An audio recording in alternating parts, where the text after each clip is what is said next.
ദിവ്യ ഉണ്ണിയുടെ നൃത്ത പരിപാടി സംഘടിപ്പിച്ച കലൂർ സ്റ്റേഡിയത്തിലെ അപകടവുമായി ബന്ധപ്പെട്ട് വലിയ പ്രശ്നങ്ങൾ തന്നെയാണ് ഇപ്പോൾ നടിയെ തേടി എത്തിയിരിക്കുന്നത്. ഈ ഒരു പ്രശ്നത്തിന്റെ പശ്ചാത്തലത്തിൽ നർത്തകിയായ ദിവ്യ ഉണ്ണിയെയും നടൻ സിജോ വർഗീസിന്റെയും മൊഴിയെടുക്കാനാണ് ഇപ്പോൾ തയ്യാറെടുപ്പ്. പരിപാടിയിൽ പങ്കെടുത്ത സിനിമാ താരങ്ങളായ സിജോ വർഗീസ്, ദിവ്യ ഉണ്ണി അടക്കമുള്ളവരുടെ മൊഴിയെടുക്കുമെന്നാണ് ഇപ്പോൾ അന്വേഷണ ഉദ്യോഗസ്ഥർ പറഞ്ഞിരിക്കുന്നത്. മാത്രമല്ല, ദിവ്യ ഉണ്ണിക്ക് നേരെ ഒരുപാട് സാമ്പത്തിക ആരോപണങ്ങളും ഉണ്ടാവുന്നുണ്ട്.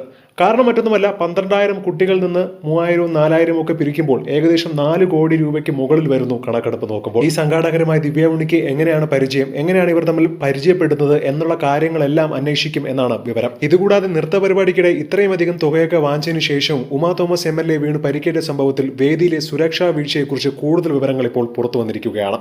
അതായത്, താൽക്കാലികമായി നിർമ്മിച്ച വേദിക്ക് ആവശ്യമായ ബലം ഉണ്ടായിരുന്നില്ലെന്നും സംഘാടകർക്ക് ഗുരുതര പിഴവ് സംഭവിച്ചുവെന്നാണ് റിപ്പോർട്ടിൽ പറയുന്നത്. കൂടാതെ വേദിക്ക് സമീപം അടിയന്തര സാഹചര്യങ്ങൾ നേരിടാൻ വൈദ്യസഹായം ഉണ്ടായിരുന്നില്ല എന്നും പറയുന്നു. ചിലരൊക്കെ സോഷ്യൽ മീഡിയയിൽ കമന്റ് ചെയ്യുകയാണ്, ദിവ്യ ഉണ്ണിക്ക് കൊടുത്ത ഗിന്നസ് റെക്കോർഡ് തിരിച്ചു വാങ്ങിച്ചേ പറ്റൂ എന്ന്. ഉമാ തോമസിന്റെ അപകടമാവട്ടെ മരണം വരെ സംഭവിക്കാമെന്നുള്ള ഒരു വീഴ്ചയാണ്.